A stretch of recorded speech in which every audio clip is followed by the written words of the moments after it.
ഒരു പുരുഷനെ പൂർണ്ണമായും സംരക്ഷിക്കാനും സഹായിക്കാനും ഭാര്യക്കല്ലാതെ ആർക്കാ പറ്റുക? ഉമ്മാക്ക് പറ്റൂ. പ്രായപൂർത്തിയായ ഒരു പുരുഷന്റെ കാര്യങ്ങളൊക്കെ ചെയ്തു കൊടുക്കാൻ ഉമ്മാക്ക് പറ്റൂ, അവന്റെ ഉമ്മാക്ക് പറ്റൂ. അവന്റെ ആൺമക്കൾക്ക് പറ്റൂ, അവന്റെ പെൺമക്കൾക്ക് പറ്റൂ, ആർക്കും പറ്റൂല. അത് ഭാര്യയ്ക്കേ പറ്റൂ. പടച്ചോൻ വെറുതെ ഉണ്ടാക്കിയ സംവിധാനമല്ല സഹോദരങ്ങൾ. ഒരു സ്ത്രീയെ പരിചരിക്കാൻ ആർക്കാ പറ്റുക? ഒരു സ്ത്രീക്ക് എന്തെങ്കിലും പ്രശ്നങ്ങൾ വന്നാൽ അവളെ നോക്കാൻ അവളെ ഉമ്മക്ക് പറ്റൂ, പെമ്മക്കൾക്ക് പറ്റൂ. അതിനൊക്കെ പരിമിതികളുണ്ട്. ചിലപ്പോൾ നമ്മൾ അനുവദിച്ചു കൊടുത്തു എന്ന് വരാം, പക്ഷെ ഇതിനൊക്കെ പരിമിതികളുണ്ട്. പക്ഷേ ഭർത്താവിനും ഭാര്യയ്ക്കും പരസ്പരം സഹകരിക്കാൻ പരിമിതികളില്ല. അത് അള്ളാഹു നമുക്ക് വെച്ച ഒരു അനുഗ്രഹമാണ്, ഒരു സന്തോഷമാണ്. അതുകൊണ്ട് സഹോദരങ്ങളെ, ഞാൻ പറഞ്ഞു വരുന്നത് എല്ലാ കാര്യങ്ങളിലും നമ്മളെ സംബന്ധിച്ചിടത്തോളം അള്ളാഹു നമുക്ക് തന്നിട്ടുള്ള ഈ ഒരു കാഴ്ചപ്പാടും ഈ ഒരു കാര്യവും അവസ്ഥയും വെച്ചുകൊണ്ട് നമുക്ക് എന്ത് ചെയ്യണം? പരസ്പരമുള്ള സ്നേഹം. അത് ആ ഭർത്താവ് ചെയ്തു കൊടുക്കുന്ന കാര്യം ആർക്കും ചെയ്തു കൊടുക്കാൻ പറ്റൂല. അതുകൊണ്ട് അത് നിർവഹിച്ചു കൊടുത്തില്ലെങ്കിൽ നാളെ പരലോകത്ത് അയാൾ ഉത്തരം പറയേണ്ടി വരും. അത് മനസ്സിലാക്കിയാൽ മാത്രം മതി. എന്റെ ഭാര്യയ്ക്ക് ഒരു സ്വൈരം ഞാൻ കൊടുക്കാതെന്നാൽ എന്നോട് പടച്ചോൻ ചോദിക്കും. എന്റെ ഭാര്യന്റെ ആവശ്യങ്ങൾ ഞാൻ നിർവഹിച്ചു കൊടുത്തില്ലെങ്കിൽ എന്നോട് ചോദിക്കും.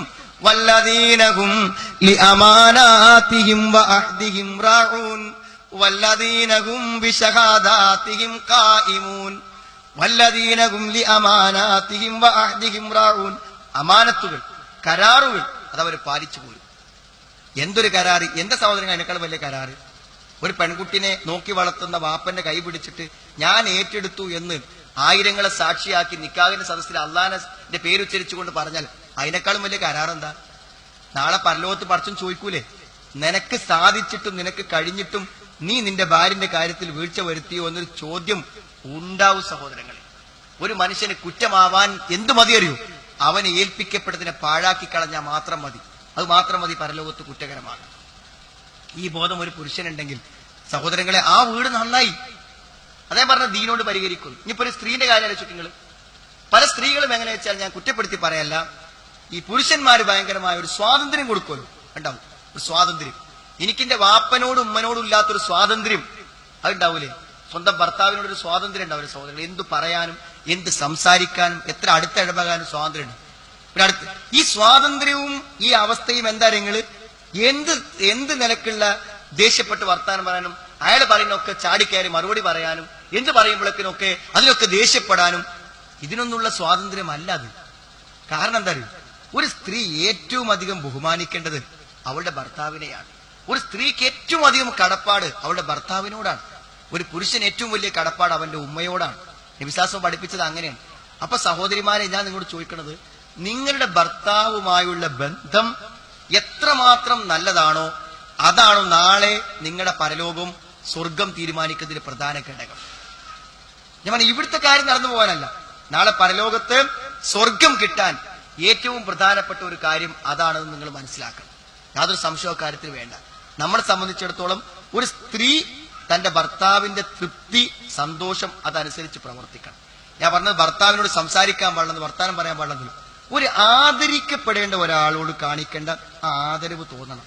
ഞാൻ പലപ്പോഴും പല സുഹൃത്തുക്കളുമായും പല ഭർത്താക്കന്മാരുമായും സംസാരിക്കുമ്പോൾ അവർക്കൊക്കെ ഉള്ള ഒരു വേദന, എന്റെ സഹോദരിമാരറിയാൻ വേണ്ടി പറയാം, അവരൊക്കെ ഒരു വേദന എന്താന്ന് വെച്ചാൽ, ഒരു നമ്മൾക്ക് കൊടുക്കേണ്ട ഒരു പരിഗണന, ഒരു നിലയും വിലയുണ്ടല്ലോ, അതെല്ലാവരും ആഗ്രഹിക്കുന്നതാണ്.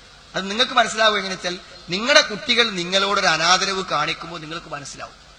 ഒരു ഉമ്മ നിലയ്ക്ക് എല്ലാ സ്വാതന്ത്ര്യമുണ്ടെങ്കിലും ഒരു ബഹുമാനവും ഒരു ആദരവും കൊടുക്കേണ്ടതുണ്ട്. ആ ഒരു ബഹുമാനവും ആദരവും എന്ന് പറഞ്ഞാൽ എന്താ? നിങ്ങൾ ദേഷ്യപ്പെട്ട് വർത്താനം പറയാ, പറഞ്ഞതിനൊക്കെ മറുപടി പറയാ, എന്തുപദേശിച്ചാലും തിരിച്ചു പറയാ, ഒന്നും പറഞ്ഞാൽ കേൾക്കാതിരിക്കാം. ഇങ്ങനത്തെ ഒരു മാനസികാവസ്ഥ പറ്റൂല. അനുസരണം ഏറ്റവും പ്രധാനപ്പെട്ടതാണ്. 2 വാക്കാണ് ഒരു സ്ത്രീയുടെ ഏറ്റവും വലിയ യോഗ്യത. സ്വർഗത്ത് പോകാനുള്ള ഒരു യോഗ്യതയാക്കിയിട്ട് ഒരു സ്ത്രീക്ക് പ്രത്യേകമായി പറഞ്ഞ 2 കാര്യങ്ങൾ എന്തായാലും. ഒന്ന്, അവളുടെ വസ്ത്രങ്ങളെ, മുഖ്യസ്ഥാനങ്ങളെ മറക്കുക. അതായത് ഭർത്താവിനോട് പെരുമാറുന്ന പോലെ, ഭർത്താവിന് കാണിച്ചു കൊടുക്കുന്ന പോലെ, ഭർത്താവിൽ നിന്ന് പ്രതീക്ഷിക്കുന്ന കാര്യങ്ങൾ മറ്റൊരു പുരുഷനിൽ നിന്ന് പ്രതീക്ഷിക്കാതിരിക്കുക. അഹ്സനത്ത് ഫർജഹ, മുഖ്യസ്ഥാനങ്ങളെ സൂക്ഷിക്കുക. ഇത് പെണ്ണുങ്ങൾക്ക് കുറച്ച് പ്രയാസമുള്ള കാര്യമാണ്. എങ്ങനെ ഡ്രസ് ഇട്ടാലും അത് കുറച്ചൊന്നും ഇങ്ങനെ റെഡി ആയിട്ടില്ലെങ്കിൽ എന്ത് ചെയ്യും?